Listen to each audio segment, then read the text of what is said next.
Hey everyone, it's Jennifer with this week's Ask Question. And again, I love when I get the intended parent questions, but also this is a hard one too.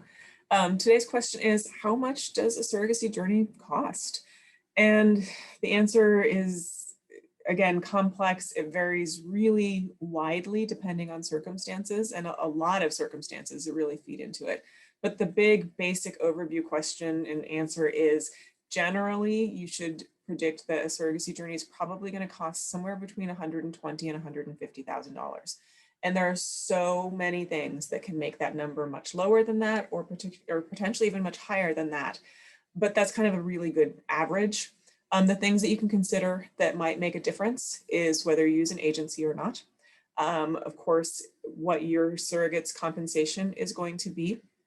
Your clinic costs can vary widely in the surrogacy journey. Things like whether your gestational carrier has surrogacy friendly insurance, because if you have to take out a policy, then obviously you're paying more premiums. And the big one is also the potential for lost wages. And I think a lot of people forget to account for that.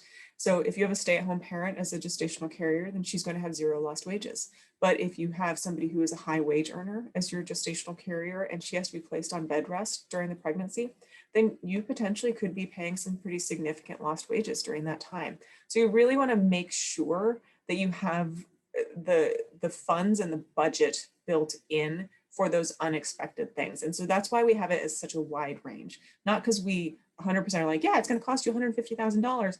It's that we want to make sure that you have that padding and that ability to handle any of those unexpected expenses if they come up. So I hope that helps.